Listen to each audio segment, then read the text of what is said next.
Damos inicio a la sesión del día de hoy. Muy buenas noches con todos. Damos inicio a la sesión de hoy. En principio, agradecer a LR Professional Education por la cordial y gentil invitación y a cada uno de ustedes por su tiempo y espacio un día jueves a las 8 de la noche. Iniciamos. Vamos a abordar lo que es el tema del título supletorio, esta diferencia con la prescripción adquisitiva de dominio, el tema de la fe pública registral con un caso específico y conectado con el tema de los plenos casatorios y las casaciones, si es que así el tiempo nos lo permite, ¿no? Porque cada uno de estos temas resulta bastante amplio, pero vamos a procurar abordarlo de la mejor forma posible. El título supletorio, el título supletorio se entiende que hay alguien que es propietario. Ese es el primer concepto. El título supletorio, reitero, se entiende que hay alguien que es propietario, pero es un propietario basado en posesión, pero no basado, ojo, en documentos. Porque si estuviera basado en documentos, entonces ya no habría la necesidad de suplir el título original. Por eso es que dice supletorio, suple, no procede si existen títulos. La idea de título en el derecho civil y que sirve, por supuesto, para el derecho notarial y registral, tiene diversas acepciones.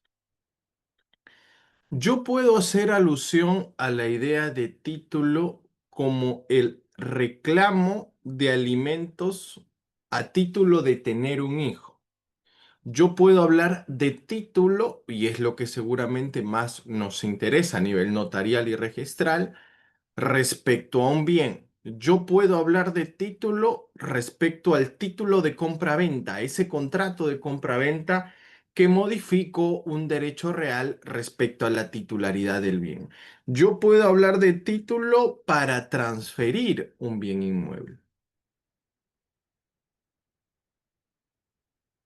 Uno podría pensar que estando en pleno siglo XXI, año 2025,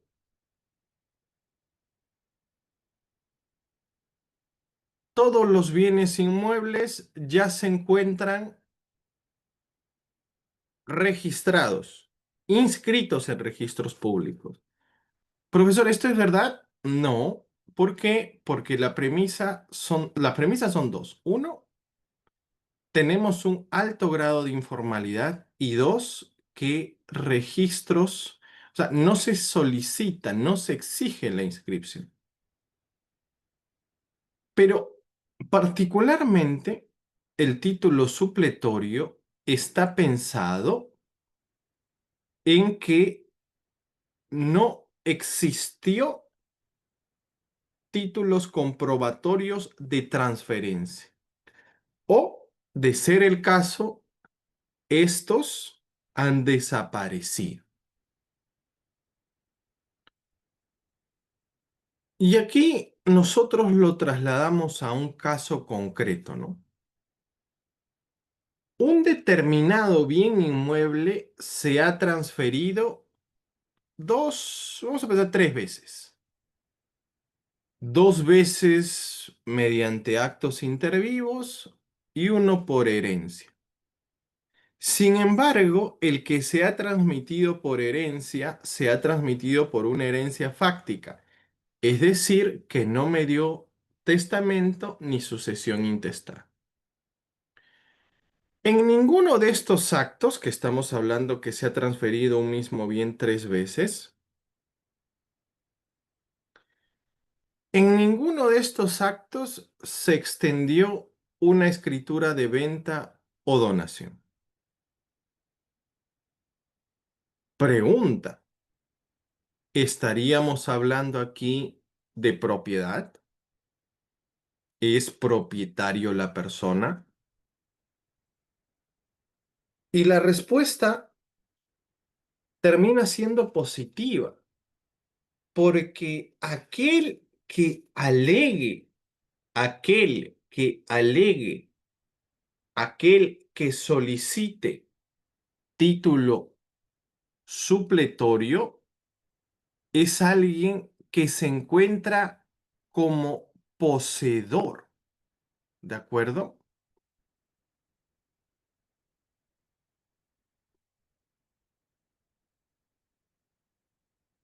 El poseedor es propietario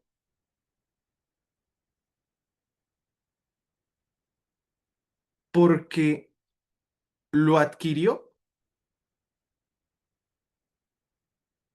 de quien lo era.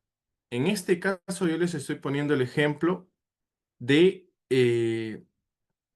les estoy poniendo el ejemplo de un bien que se ha transferido 3 veces. Aquel que alega, aquel que solicita el título supletorio, es aquel que es propietario, pero le falta justamente el título. La dificultad que tiene el título supletorio es que no hay instrumentos o títulos que comprueben aquel derecho de propiedad. Entonces, yo digo que es propietario no porque, ojo, ojo, yo digo que es propietario no porque tiene título, sino porque ha adquirido el bien de personas que sí tenían la propiedad, vamos a decirlo así, ¿no? Pero esto no tiene algún documento. Entonces, el título supletorio debe ser entendido como aquel que pretende justamente reconocer y elevar a nivel registral la titularidad respecto del bien. Cuando yo hablo de título supletorio, yo no estoy hablando de que se produce un cambio jurídico. Yo no estoy hablando que se mejora un derecho. Yo cuando hablo de título supletorio, en realidad estoy hablando de que el propietario sin título, porque no se lo transmitieron o porque dejó de existir, pretende justamente esa suplencia y a partir de ahí pretende la primera de dominio en el registro. ¿Cuándo procede solicitar el título supletorio?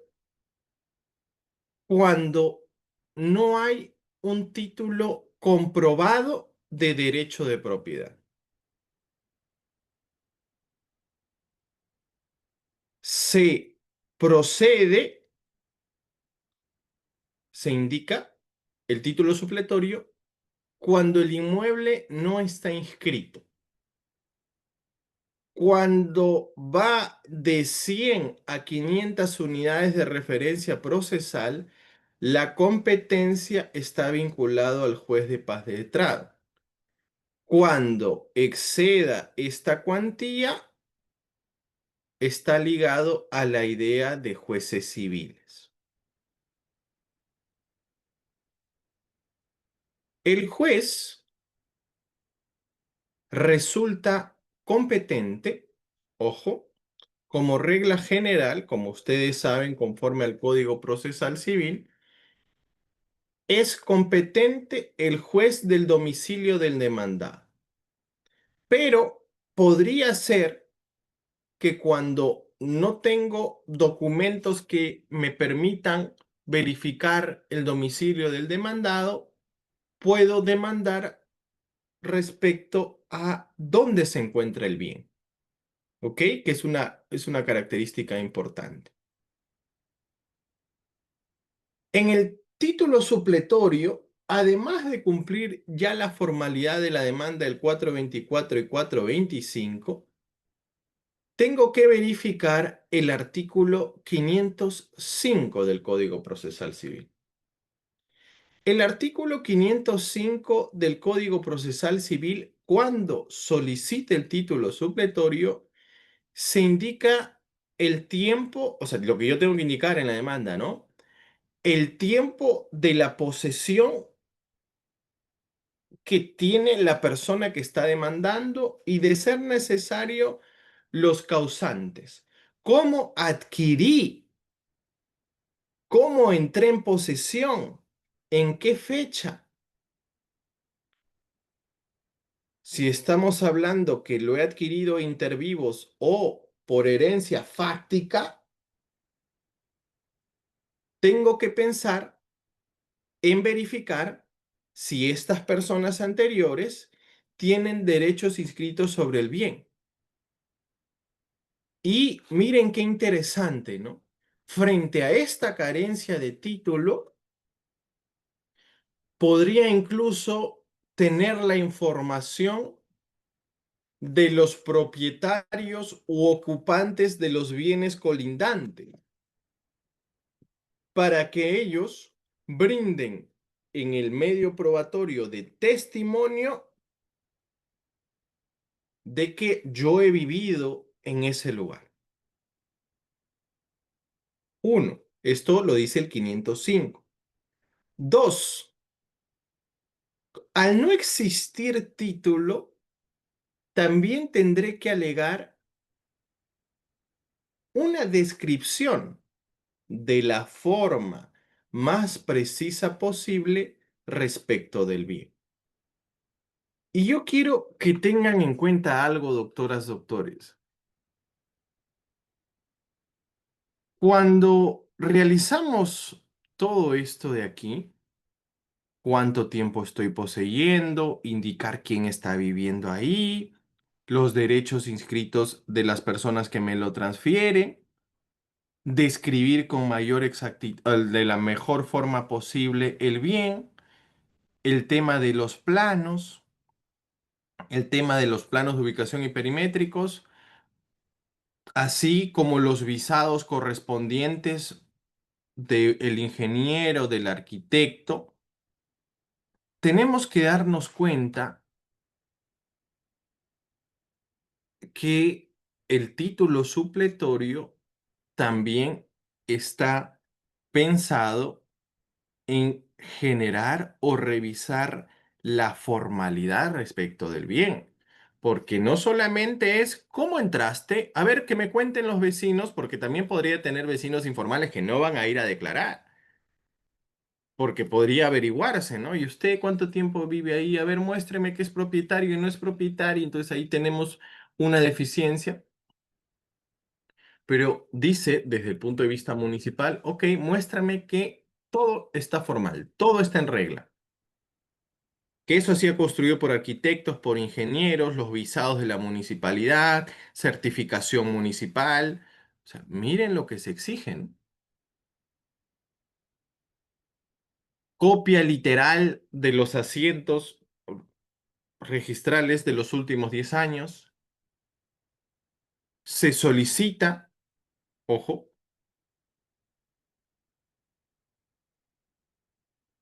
la declaración testimonial de al menos 3 y no más de 6 personas mayores a 25. Y si usted quiere mentir en el visado, en los planos, en los que son sus vecinos, se realiza, ojo, una inspección judicial del predio para otorgar el título supletorio. Fíjense ustedes. Entonces reitero, ¿no? Para ver título supletorio, tengo que garantizar cómo voy a acreditar el tiempo que tengo como poseedor. Tengo que acreditar las personas o al menos declarar, las personas que se encuentren en el bien. Tengo que notificar respecto a mis vecinos. Tengo que describir el bien de la mejor forma posible y verificar que cumpla con los requisitos de la municipalidad, con los visados correspondientes, ver la copia literal de los últimos 10 años, las declaraciones testimoniales y la inspección judicial.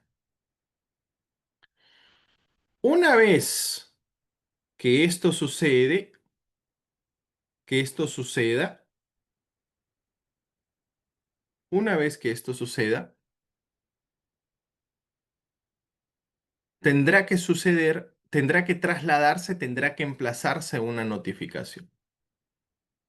Los títulos supletorios, la solicitud de títulos supletorios en bienes urbanísticos se suele realizar mediante edicto y se realiza 3 veces con intervalos de 3 días. En lugares rústicos se hace mediante radiodifusión por 5 días consecutivos. Yo puedo trasladar el emplazamiento a las personas que se crean interesadas mediante el edicto, mediante la radiodifusión. Pero el emplazamiento debe alcanzar a todas las personas que se encuentren viviendo en el bien. ¿Qué pretende el edicto o la radiodifusión? Lo que pretende, ojo, es que las personas que se puedan sentir afectadas puedan contradecir, puedan presentar su derecho. Pueden decir, no, yo sí tengo un título.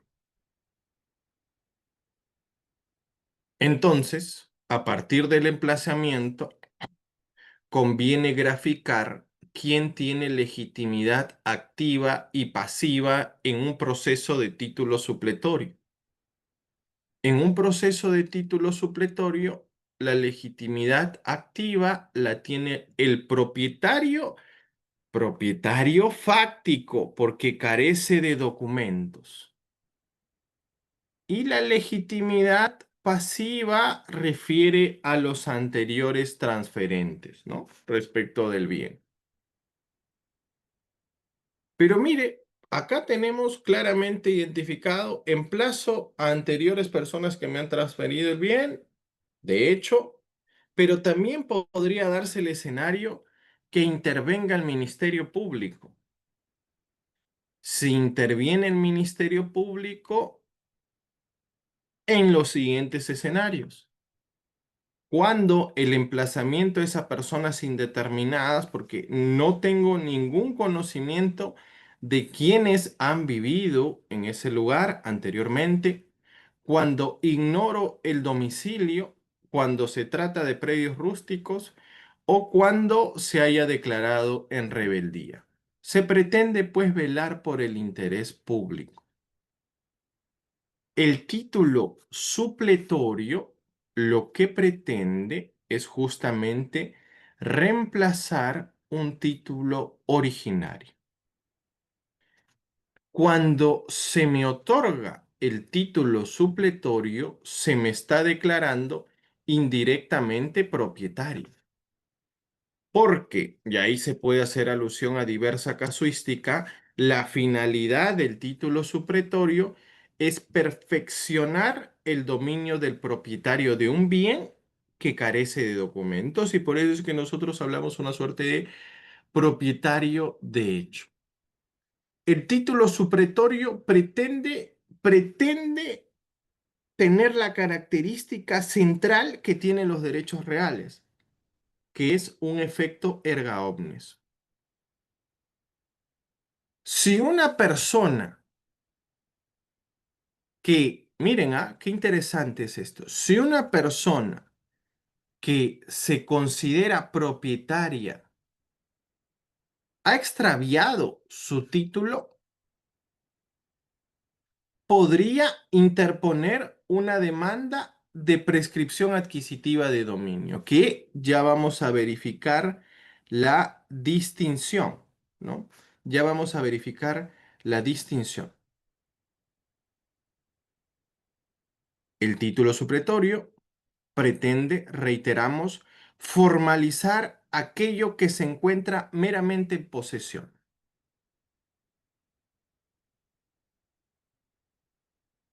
La demanda que se pretende se va a emplazar, se va a trasladar contra transferentes anteriores, con la finalidad de que se pueda otorgar la propiedad correspondiente a la ausencia o falta de título.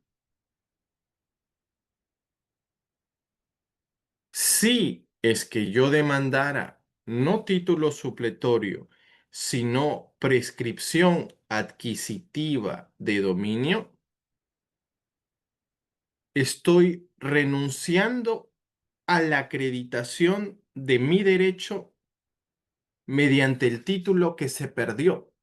Y entonces ya no estaré sujetos a los requisitos del 505, sino que estaré sujeto a los requisitos que se establece para la usucapión. En esa línea, yo podré plasmar como criterios respecto al título supletorio lo siguiente, ¿no? Me dirijo ante el juez, hemos hablado, juez letrado, juez civil, dependiendo de la cuantía. Estableceré qué documento, mediante qué documento se me ha transferido la propiedad. Acreditaré también que se ha pagado el precio. Acreditaré también que me encuentro en posesión. Acreditaré también en el título supletorio, y lo decíamos, planos de la ubicación del bien, planos perimétricos, certificación municipal, certificación negativa de inscripción, recibos de agua, luz, las declaraciones testimoniales que les decíamos. Y a partir de ahí también indicaré los domicilios colindantes, ¿no? de los vecinos para que puedan ir a declarar. Con esos documentos, si es que todos están en regla y en orden, se me debería, ojo, se me debería dar la razón, ¿no? Con todo esto, cumplimiento con el cumplimiento de la falta de titularidad, pero también con el cumplimiento a nivel municipal. Esto es lo que concierne al título supletorio. Pero también tenemos, por otro lado, y es el segundo tema, lo que es la prescripción adquisitiva de dominio. La prescripción adquisitiva de dominio sí tiene la similitud de que pretende adquirir la propiedad a través del uso de la cosa. Pero mientras en el primero alguien me lo ha transferido, sea inter vivos por herencia de una cuestión fáctica, me falta el documento, en el segundo de repente yo he ingresado a un bien y por el paso del tiempo pretendo constituirme de poseedor a propietario. Es el tiempo y otras características que vamos a ver crucial para poder exigir la prescripción adquisitiva de dominio. Puede ser en la clasificación de prescripción adquisitiva, se habla de prescribir por adquisición de bien inmueble, tenemos el 950, y de bien mueble el 951. Nosotros tenemos la prescripción adquisitiva denominada ordinaria o doctrinaria. Doctrinariamente se habla de prescripción adquisitiva corta, mediante el cual se adquiere a los 5 años la propiedad inmueble, mediante la posesión, y anotemos ahí las características que son importantes, continua, pacífica y pública como propietario, siempre que exista justo título, buena fe. La larga es 10 años, 5 o 10 años respectivamente en bienes inmuebles. En el caso de bienes muebles, hablamos de 2 años en la prescripción adquisitiva corta, donde igual se reiteran los requisitos de posesión continua, pacífica, pública y que se actúe como propietario, haya buena fe. Y en la prescripción adquisitiva de bien mueble larga, unos 4 años, ¿no? Donde no se exige la buena fe. Yo tengo que acreditar, independientemente de, hablo de bien inmueble o mueble, esta idea de posesión continua, esta idea de posesión pacífica, esta idea de posesión pública, actuar como propietario, ¿no? Acá particularmente son competentes los jueces civiles y los jueces de paz letrada, salvo que la ley establezca otra competencia específica. Esto está vinculado, al igual que el título supletorio, el juzgado de paz letrado verificará hasta 500 unidades de referencia procesal y luego se verificará en los juzgados civiles. Tengas en cuenta, ¿no? La idea de posesión, que es característica crucial de la prescripción adquisitiva de dominio, se entiende de poder actuar como, como propietario.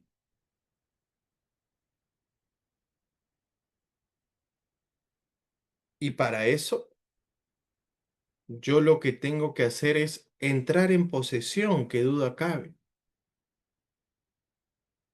porque la regla en los derechos reales sobre la posesión es que se presume propietario. Aquel que posee se presume propietario. Pero hablamos que debe ser continua, pacífica, pública, sin interrupciones.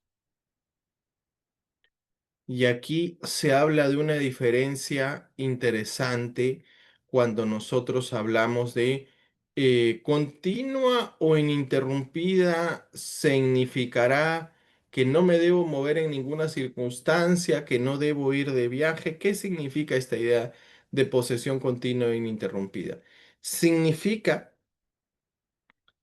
que yo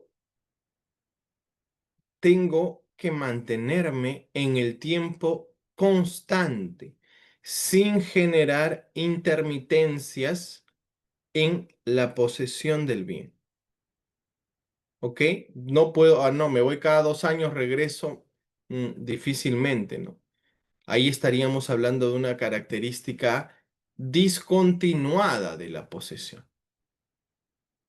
Pero fíjense que yo puedo encontrarme en posesión, pero sí, en este caso, podría existir alguien a nivel de registros, ejercer la reivindicación e interrumpir mi plazo de prescripción. Podría hacerlo. Y ahí volvería a cero y ya no estaría en los tiempos de 5 o en los tiempos de 10 o en los tiempos de 4 años respectivamente en bienes inmuebles, bienes muebles. ¿Quién aquí es el titular? ¿Quién tiene legitimidad activa? Desde luego que estaremos hablando que tiene legitimidad el poseedor, ¿no? Es el que tiene la legitimidad activa. Y la legitimidad pasiva resultará a quien tenga la titularidad del dominio y tendré que trasladar, ¿no? Tendré que correr traslado para que se pueda defender, que puede ser mediante edicto, puede ser también mediante radiodifusión. O si conociera el domicilio de la persona que vive en otro lado, también tendré que trasladarlo. Lo más importante como prueba es verificar justamente si cumplo con los requisitos del artículo 950 y 951 del Código Procesal Civil respectivamente. ¿Por qué? Porque si no cumplo con estos requisitos, difícilmente yo voy a poder amparar mi derecho a tener la titularidad del bien.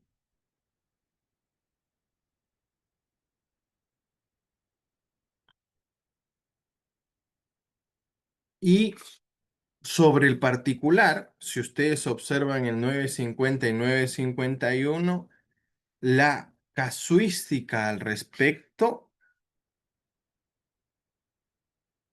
es bien interesante. Yo les hablaba hace unos instantes sobre acreditar recibos de luz, pero acá tenemos una casación específica que indica, ¿no? Recibo de servicios básicos solo acreditan posesión del bien y no actos de posesión pública. Yo puedo adquirir bienes en la medida que no sean de dominio público, también debe quedar demostrado, ¿no? No puede usucapir quien posee inmueble en virtud de compra-venta a plazos, porque no es un mero poseedor, se indica. Cuando existe un proceso judicial, y acá nosotros estamos viendo ideas de el cumplimiento de las características sobre la posesión pacífica, continua, como propietario, son diversos los casos, ¿eh? El tiempo, el justo título, pero yo elijo unos casos para trasladarlo a ustedes para que pueda quedar de alguna forma gráfica, ¿no? Entonces, si yo pago la luz, ¿no basta? No. No cumple la característica de posesión pública, se dice. ¿Qué pasa si alguien me presenta un proceso judicial diciendo yo soy el propietario? Esto quiebra la idea de la posesión pacífica. Supuesto de la posesión continua es distinto a que se entable un proceso judicial a que se traslade simplemente una carta notarial. Según la casuística, que acuérdense, no es que sea vinculante, pero nos sirve de una forma orientativa, la mera carta notarial no interrumpe el plazo de poder usucapir. Posesión como propietario. Vendedor que nunca entregó la posesión del bien no puede prescribirlo si no demuestra ánimo de dominio, que es interesantísimo este caso. Comenzar a pagar los recibos de agua y luz a nombre propio determina el inicio de la posesión, pero no es suficiente, no es suficiente. Es posible la transmisión sucesoria por causa de herencia en el tiempo. Miren ustedes qué interesante, ¿no? Estos son algunos, hay como, ¿qué serán? Sumando son 50, serán 50 casaciones al menos, ¿no? Lo que al final pretende o el efecto que tiene la prescripción adquisitiva es justamente adquirir la propiedad. Eso es lo que pretende, si no, ¿cuál sería el sentido?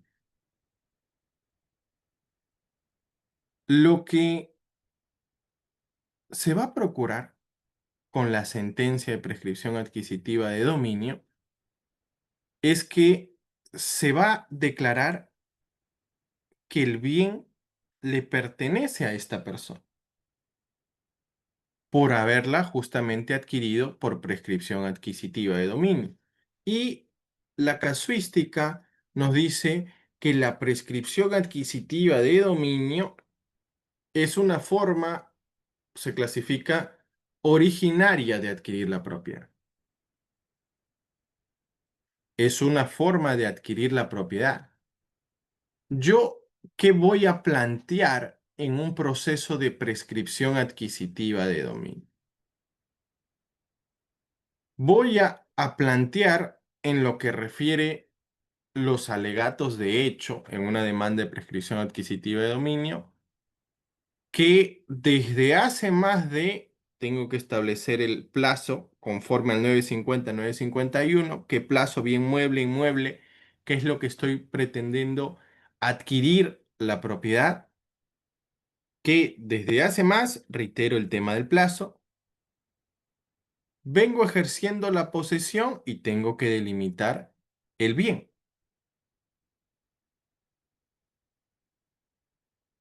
Y en ese sentido, alego quién figura como último propietario. Que la posesión surgió y tengo que detallar cómo ingresé en posesión.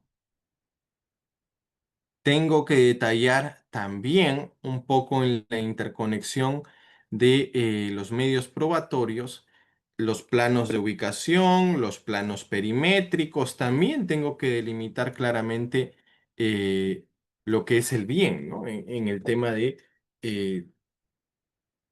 la prescripción adquisitiva de dominio.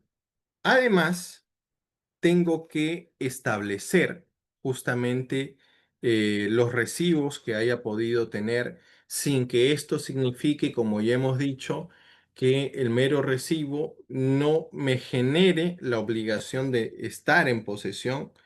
Y hay diversos, ¿no? En diversos procesos de prescripción adquisitiva de dominio se suele alegar, por ejemplo, pago de arbitrios, de luz, de agua, declaraciones testimoniales, también en el proceso de prescripción adquisitiva de dominio, que resulta importante que ustedes puedan tener en cuenta.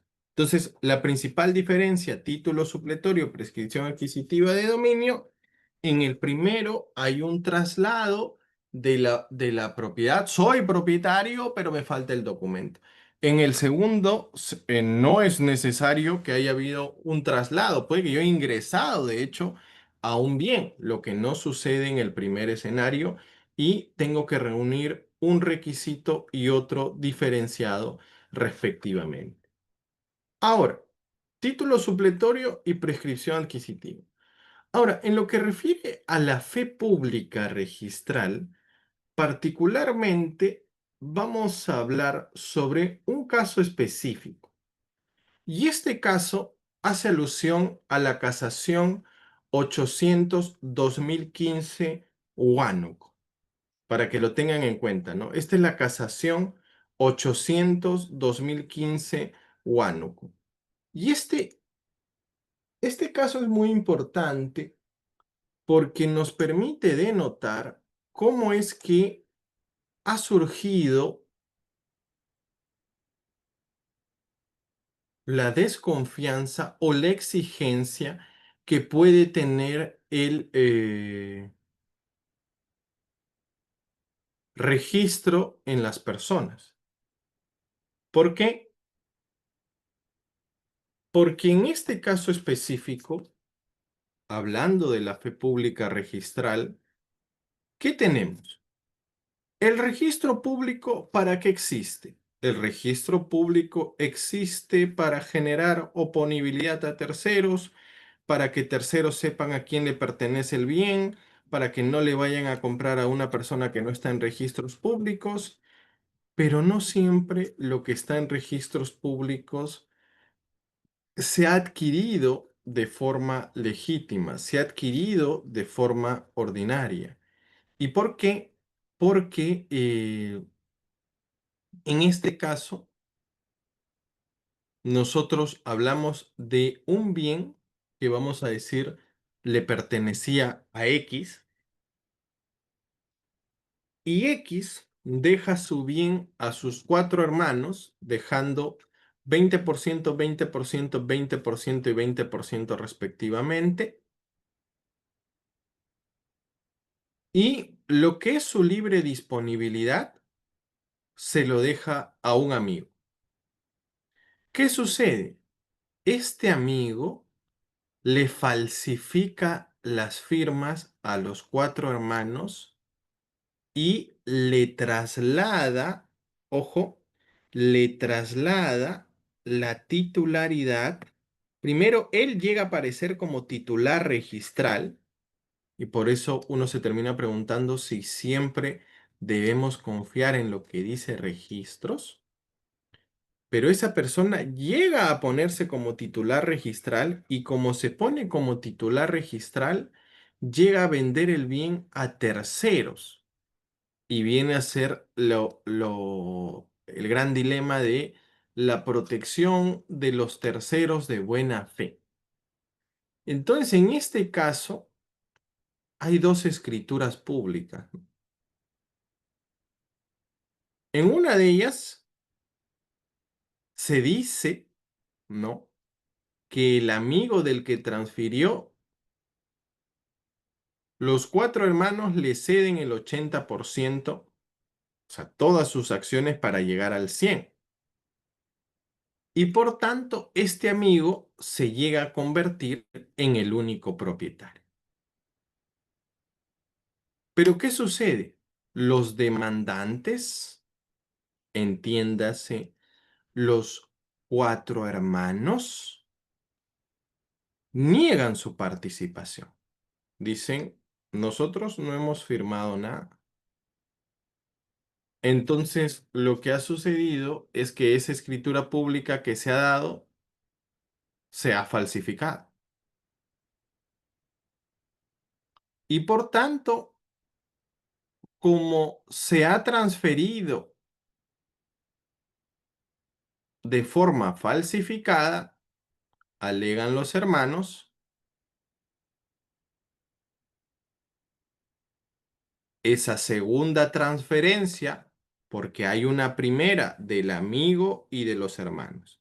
Los hermanos dicen, no, no hemos celebrado esto. La segunda transferencia es del amigo a la sociedad conyugal.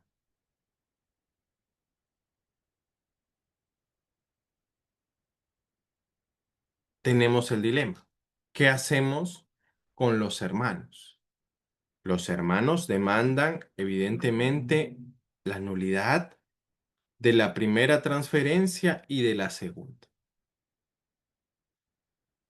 La primera instancia lo que nos dice es que se declara fundada en parte la demanda. Esto es solamente la, la transferencia mediante la cual el demandado transfirió la totalidad del inmueble a favor de la sociedad conyugal. Pero la sociedad conyugal lo que dice es, ojo, nosotros hemos adquirido en base a lo que dice registros públicos. Entonces, ¿qué es lo que hace, creemos de forma valiosa, el juez de primera instancia? El juez de primera instancia corre traslado al notario y le dice, a ver, ¿esto se ha dado o no? El notario lo que alega es, esta transferencia no se ha dado. Esta transferencia no está. Esta transferencia no consta en el registro. Y por tanto se dice, esas escrituras que se alegan haber celebrado no existen. Los demandantes entiéndase los hermanos, alegaron falta de manifestación de voluntad, fin ilícito y simulación absoluta. El juez de primera instancia analizó lo siguiente, que como en registros públicos estaba inscrito como propietario el demandado, el amigo, la sociedad conyugal había adquirido a título oneroso y de buena fe y los terceros deberían ser protegidos. Los demandantes, para apelar, dijeron lo siguiente: se debió indagar cómo se ha adquirido anteriormente el inmueble. Se debió consultar a los vecinos. Se debió acceder al título archivado. Pero, ¿qué decide la sala superior? La sala superior no dice, nula solamente eh, la primera transferencia. Lo que dice la Corte Superior es, ojo, deben ser nulas las dos, porque si el notario ha dicho esto no se ha dado, ¿cómo es que estamos hablando de oneroso y de buena fe y del tercero si aquel que ha aparecido como titular lo ha hecho a través de una falsificación? Por eso es que la Corte Superior dice, existen elementos probatorios que acreditan la venta a favor del demandado. Y la Corte Superior hace remisión a un pleno jurisdiccional del año 2012. Este pleno jurisdiccional del año 2012 dice lo siguiente, ¿no? La fe pública registral, en el caso de falsificaciones de título, no protege a los terceros de buena fe cuando se trate de vicios radicales de nulidad. ¿Se puede? Ok. El artículo 70 de la Constitución se plasma la idea de inviolabilidad de la propiedad. Entonces, aquí la sociedad conyugal ha resultado afectada, interpone el recurso de casación.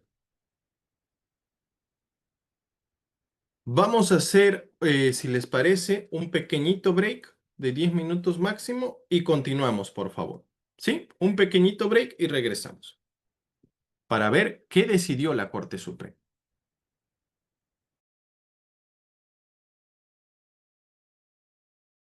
Tipo de algún tipo de comunicación entre el amigo y la sociedad conyugal.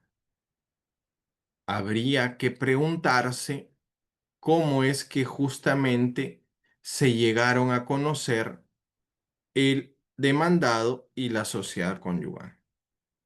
Porque qué duda cabe si es que, ojo, si es que se va a mantener y conforme al pronunciamiento de la Corte Suprema la titularidad en la sociedad conyugal, habría que iniciarse un proceso de daños y perjuicios contra registros públicos y contra la parte demandada, ¿no? Propiamente contra la parte demandada.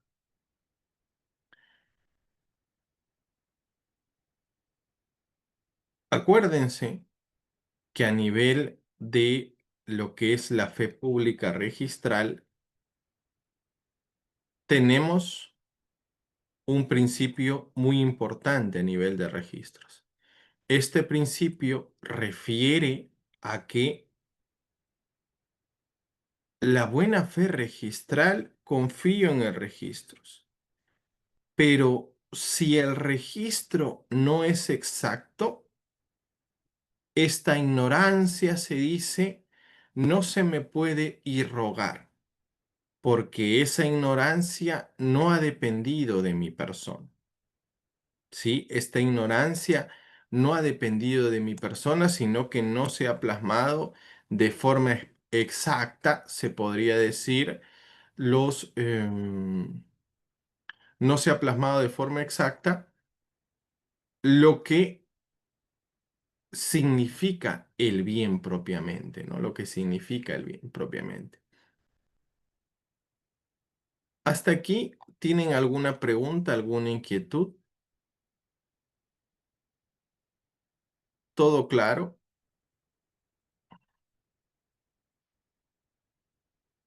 Hola. Sí, doctor, sí, todo claro. Bien. Pero yo quisiera hacerle una pregunta, doctor, sobre un casito. No sé si puede contestar ahora o al final de repente de la sesión. Puedo contestar, pero si ya veo que tiene muchos matices y ahí sí ya es consultita pura, ¿no? Ajá. No, lo que pasa es que hay un caso sobre, eh, digamos, de una señora que tiene la posesión más o menos en aproximadamente de 28 años, pero en registros aparece, nace como titular de la propiedad del terreno, pero ella ya ha construido una casa de más o menos de 3 pisos en el transcurso de 28 años, ¿no? El detalle es que la señora, o sea, no tiene, digamos, documentos que acrediten su posesión. O sea, el tema del agua lo ha obtenido más o menos en el 2001, 2002, el tema de luz y agua. Ujú. Y, y digamos que no puede acreditar la posesión. Entonces, ¿qué otros documentos podría presentar en la demanda? Porque como usted sabe, a partir de 2010 apareció la ley de la 29618 sobre presunción de que todos los bienes del Estado, o sea, son imprescriptibles, ¿no? Entonces, ¿qué documentos podría presentar de repente en la demanda? Aparte de los de agua y luz, como le digo, que recién ha obtenido desde el 2002 y 2003. No sé si me puede dar una idea de eso. Luz, agua, notificaciones que le realicen a la casa y contratos que realice con esa, o sea, con la dirección de la casa, cuentas bancarias donde se establezca la dirección de la casa, testimonios de los vecinos, el pago de arbitrios a su nombre también. Estos son algunos de lo que ella podría plantear, ¿no? Podría plantear, sí, qué duda cabe. Son algunos, pero recuerde, ¿no? Esto es una cuestión preliminar. Sin documentos no se puede dar una opinión completa. Tengo que verificar los documentos, ¿no? Pero preliminarmente son estas algunas cuestiones que ella podría tener, porque la posesión sin respaldo documental, difícilmente algún documento que le haya podido dar, por ejemplo, la municipalidad, de repente donde llega a reconocer de alguna forma su posesión. ¿Sí?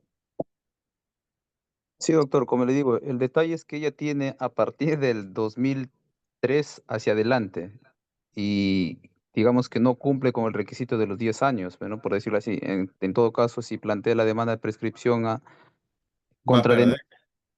Claro, por eso digo, entonces, lo que yo estoy buscando particularmente es documentación anterior al 2000, ¿no? O sea, a 1998, porque la señora desde el 98 es posesionaria de ese bien inmueble.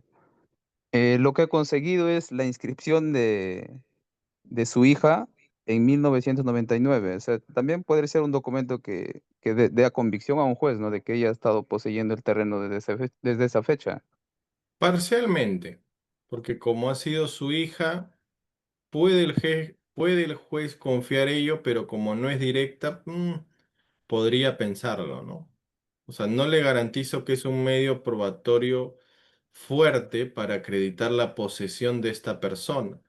En todo caso, podrían decir que eso no es una posesión interrumpida, podría alegar las personas que resulten emplazados, ¿no? Podría, no le garantizo que lo hagan, pero podría hacerlo.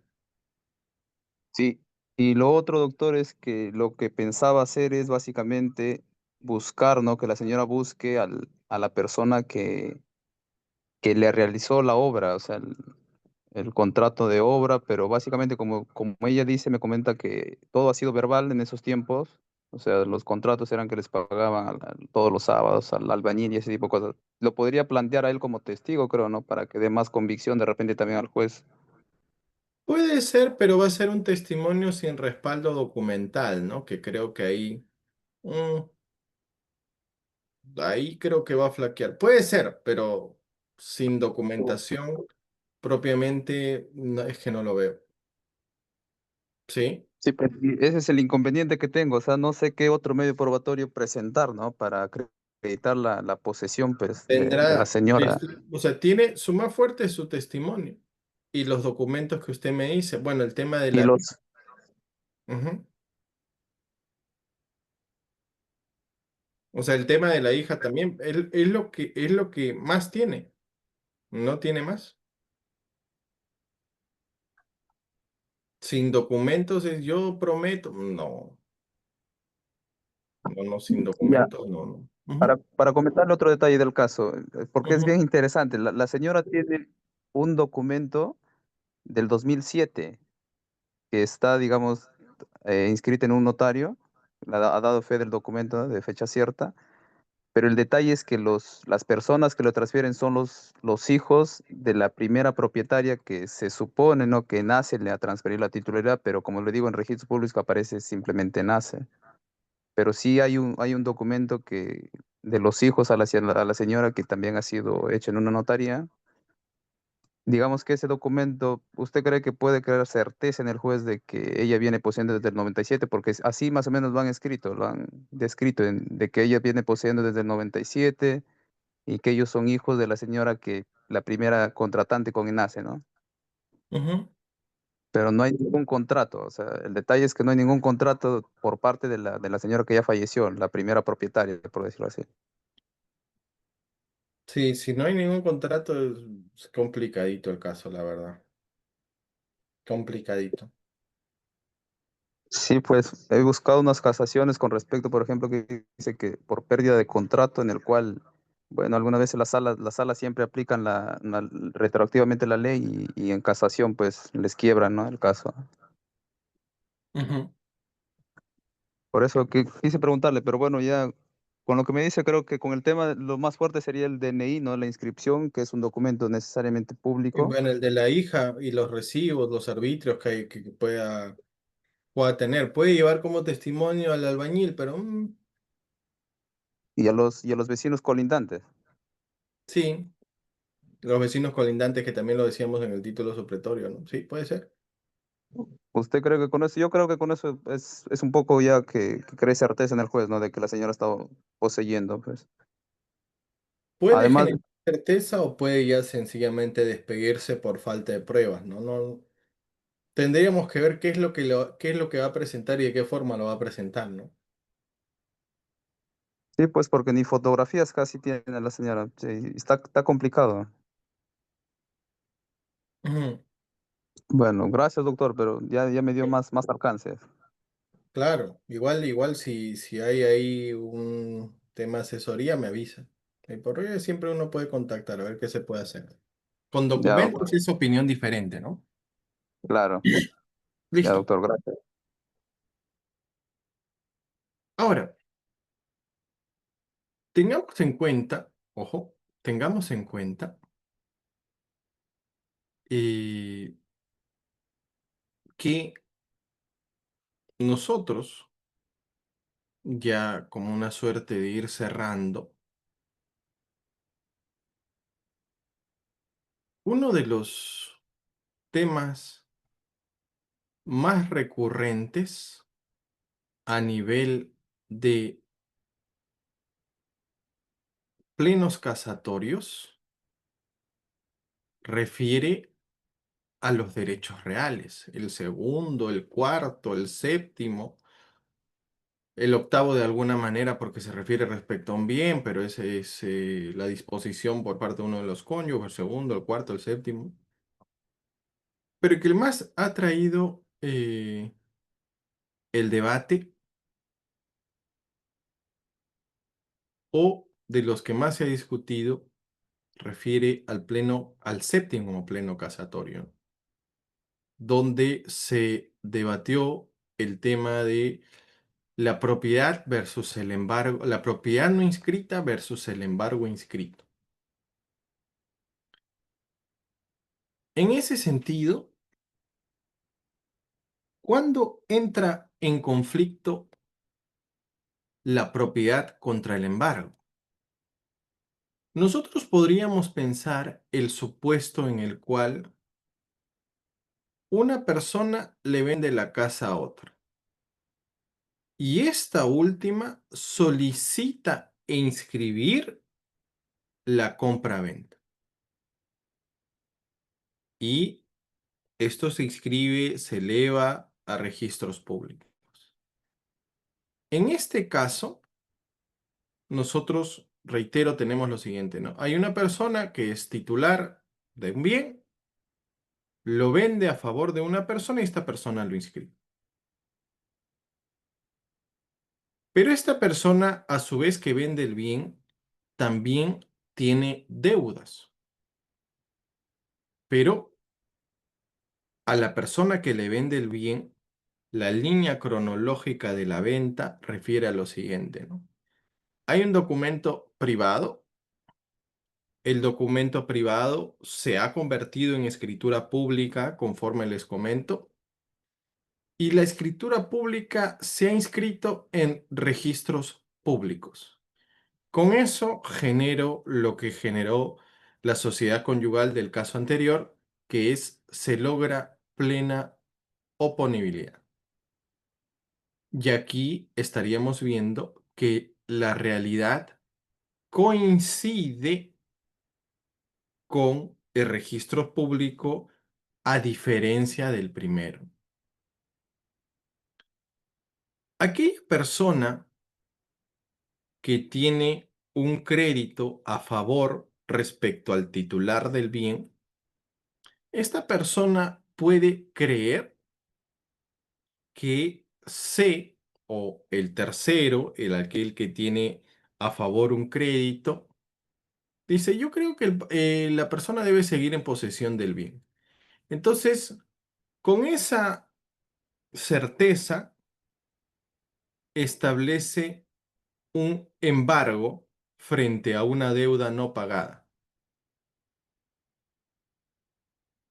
y va a pretender presentar frente al juez que la o el titular del bien le debe dinero. Pero lo que pasa en este caso es que esta persona le dice al juez, voy a probarte que me debe dinero, pero no ha podido acreditar que esa persona se encuentra en posesión del bien. Y cuando se verifica, ya se encuentra en posesión de otra persona. Aquí la propiedad inscrita en este primer escenario sobre la propiedad no inscrita y el embargo, en este primer escenario tenemos que la propiedad se inscribió primero que el embargo y que no se pudo acreditar, o sea, no acreditó, mejor dicho, la persona que tenía un crédito, quién se encontraba en posesión del bien. Otro supuesto es que la persona que tiene este crédito acredita que le deben dinero y acredita que la casa sigue a nombre de aquella persona que le debe dinero. Entonces, en ese caso, se dice, Como ha inscrito primero el embargo, ganará el embargo inscrito, porque esta persona ha actuado a tiempo, inscribió el embargo, eh, y cuando pretende comprar, vamos a pensar Juan y María y Pedro, ¿no? Juan es el propietario, María es el comprador y Pedro es el que tiene a favor el embargo. María no cumplió con mirar registro público, compró y ya estaba inscrito el embargo. Pero el caso que da lugar al séptimo pleno casatorio dice lo siguiente, ¿no? Juan le vende la casa a María. María no inscribe el bien, por eso es que viene el debate entre la propiedad no inscrita y el embargo inscrito. María no inscribe el bien, pero ya es propietaria porque en nuestro país no se exige la inscripción. Pero para todas las demás personas, como no ha inscrito, Juan sigue siendo el dueño. Pero esto es distinto al segundo escenario que comentamos porque María no está adquiriendo una casa embargada, sino una casa que no tiene ningún tipo de gravamen.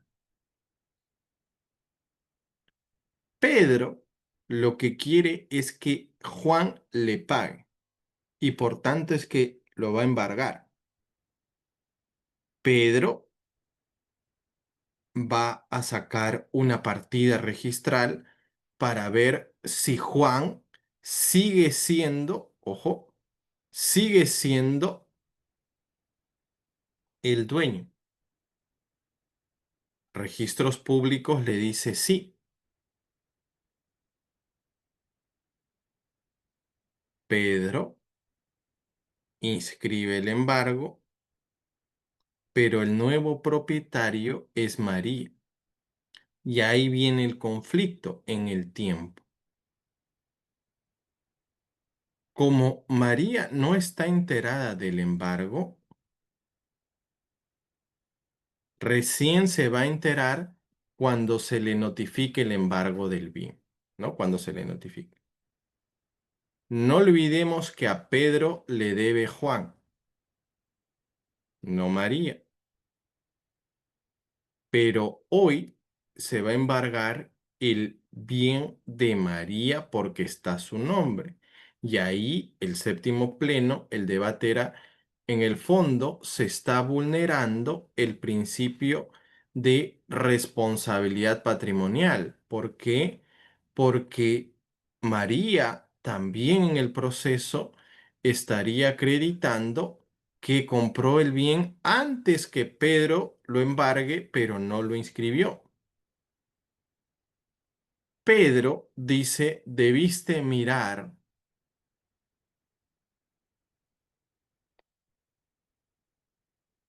las inscripciones que se tenía, o sea, las cargas que se tenía respecto al bien. Pero Pedro dice, yo en registros, Juan seguía apareciendo como titular. Entonces, ¿cómo Pedro podría haberse enterado que la casa ya se había vendido? Habría tenido, se dice, que ir a la notaría, lo cual es un poco un contrasentido. El séptimo pleno casatorio pretende resolver este conflicto y en el fondo hubiera sido ideal y hubiera de hecho evitado problemas si es que María hubiera inscrito su bien. Lo que estableció la Corte es una interpretación del 2022. En esta interpretación del 2022 dijo lo siguiente: si el conflicto es entre dos derechos reales, prima el que, valga la redundancia, el primero que se ha inscrito. Pero en este caso no estábamos hablando de un conflicto de dos derechos reales, sino que estábamos hablando de un derecho real y un derecho de crédito.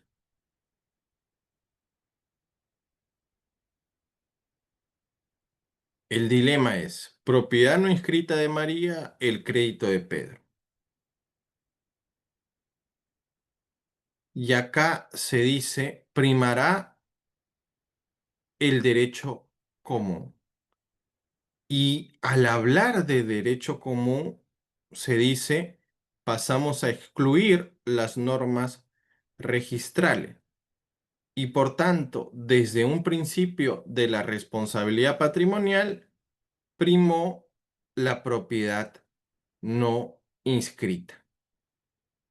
Aquí se priorizó lo que primero nació en el tiempo, que es distinto de hablar lo primero que se inscribió en registros públicos.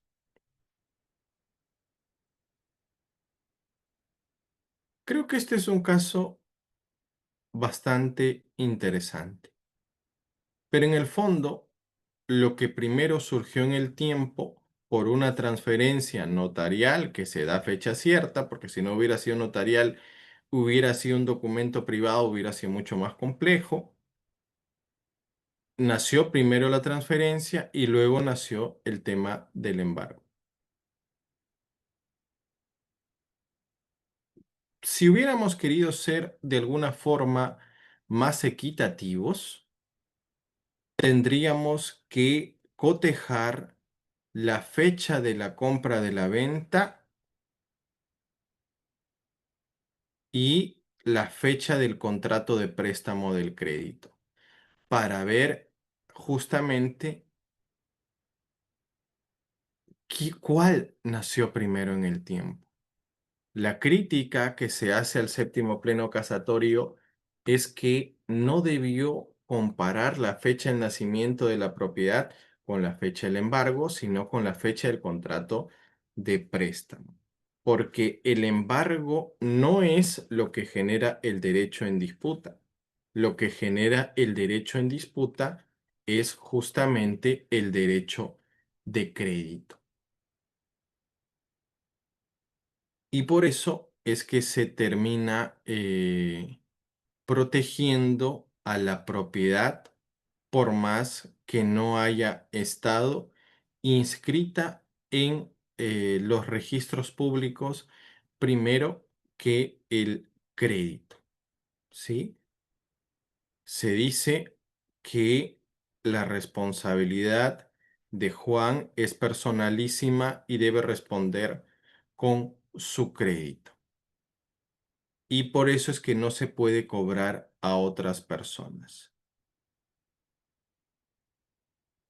Esto se va a tramitar, se tramita en un proceso de tercería de propiedad, porque el propietario no inscrito lo que va a procurar es que no se remate el bien. Va a evitar que se remate el bien mediante la tercería, un proceso de tercería de propiedad. Por eso hemos planteado diversos escenarios que se plantea sobre la propiedad no inscrita y el embargo y generado un conjunto de reflexiones para entender por qué llegan a proteger la propiedad no inscrita. ¿Sí?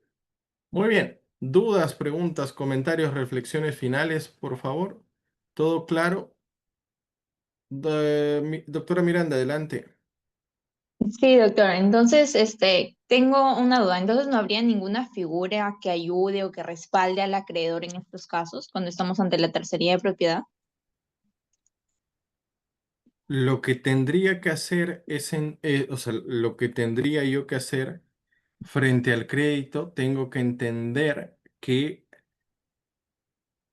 La Corte Suprema ha interpretado que no mira el contrato de préstamo, sino lo que mira es el embargo inscrito. ¿Qué podría hacer yo en el contrato de préstamo? Agregar una cláusula penal diciendo a la fecha no se ha realizado ninguna transferencia de propiedad que no se encuentre inscrita en registros públicos. Y si esto fuera contrario a la realidad, establezco una penalidad de tanto, pero que como nuestro sistema no obliga a inscribir, nos genera un gran conflicto. ¿Sí? Ya comprendo, gracias. ¿A usted? Muy bien, estamos llegando al cierre de la sesión de hoy. Espero que les haya resultado útil a Samsung, doctor Roger, doctora María, Katie, doctora Katy, Elvia, Alex, Adela. Doctora Miranda, nosotros procuramos siempre hacer la sesión la más dinámica posible, con ejemplos, con requisitos, con casuística. Ya queda a discreción de la institución si de repente podemos organizar un, un curso de acto jurídico, también de responsabilidad civil o notarial y registral, para seguir ampliando otros temas de interés. Conmigo será hasta una próxima oportunidad. Espero les haya resultado útil. Y bueno, ustedes convóquenlo con LR y si hay acogida, podemos, viendo los tiempos, podemos organizarnos y dictar el curso. Que tengan bonita noche. Muchas gracias. Gracias con todos. Hasta luego. Muchas gracias, doctor. Gracias.